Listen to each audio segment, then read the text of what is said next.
Assalamualaikum warahmatullahi wabarakatuh. Nama saya Vincent Matthew Taifutu dari kelas 12 Desa Boga 2. Kali ini saya akan membahas tentang vaksinasi COVID-19. Kasus pertama penyakit ini terjadi di kota Wuhan, Cina pada akhir Desember 2019. Setelah itu, COVID-19 menular antar manusia dengan sangat cepat dan menyebar ke puluhan negara, termasuk Indonesia, hanya dalam jangka waktu beberapa bulan saja. Penyebarannya yang sangat cepat membuat beberapa negara menerapkan kebijakan untuk memperlakukan sistem lockdown untuk mencegah penyebaran virus corona. Di Indonesia, pemerintah menerapkan kebijakan pembatasan sosial berskala besar, atau yang sering kita sebut dengan PSBB, untuk menekan penyebaran virus ini. Seperti yang kita ketahui, Indonesia masih belum usai dengan yang namanya virus pandemi COVID-19 ini, yang berlangsung dari awal tahun Januari 2020 sampai saat ini, di mana yang kita ketahui virus ini sudah mendunia. Bahkan virus ini menjadi ancaman bagi seluruh umat manusia. Sedangkan menurut data yang dirilis Gugus Tugas Percepatan Penanganan COVID-19 Republik Indonesia, jumlah kasus terkonfirmasi positif hingga 22 Februari 2021 adalah sekitar 1 juta orang dengan jumlah kematian sekitar 34.000 orang.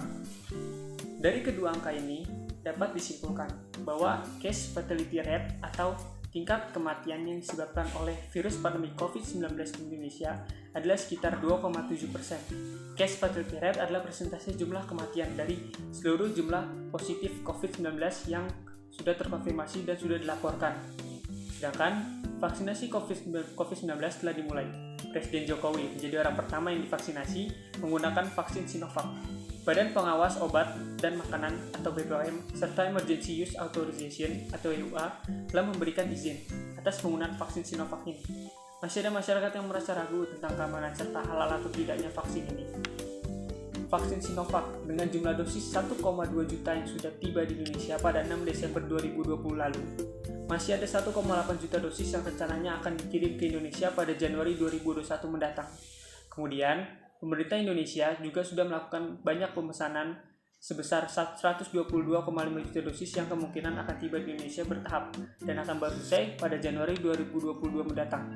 Opini saya tentang artikel ini adalah, menurut saya, virus pandemi COVID-19 ini sangat meresahkan seluruh masyarakat.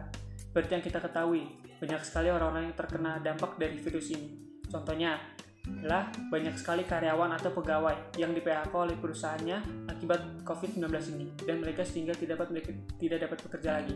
Dan mulai saat ini, pemerintah mewajibkan seluruh masyarakat melakukan yang namanya social distancing atau physical distancing dengan cara menjaga jarak aman, selalu mencuci tangan, serta menggunakan masker, dan hindari berkerumunan. Apalagi saat ini sedang melakukan PSBB, sehingga semua kegiatan terbatas seperti work from home dan juga sekolah secara online.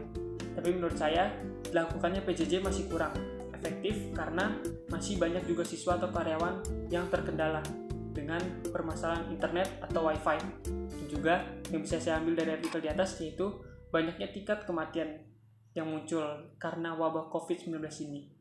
Yang bisa juga saya kutip dari artikel di atas adalah Indonesia telah menyediakan vaksin untuk mencegah serta memutus mata rantai wabah COVID-19 ini dengan yang namanya vaksin Sinovac. Semoga vaksin ini dapat mengurangi tingkat kematian bukan hanya di Indonesia, tapi seluruh dunia. Yaitu Bapak Jokowi sebagai orang pertama yang divaksinasi dengan vaksin Sinovac. Sekian dari saya. Mohon maaf jika ada kata-kata yang kurang berkenan di hati Bu Guru dan juga teman-teman sekalian. Saya ucapkan terima kasih. Assalamualaikum warahmatullahi wabarakatuh. Salam sejahtera untuk kita semua. Semoga kita selalu dilindungi oleh Tuhan Yang Maha Kuasa, dan jangan lupa selalu menjalankan protokol kesehatan dimanapun kita berada. Sekali lagi saya ucapkan terima kasih sebanyak-banyaknya dan God bless you.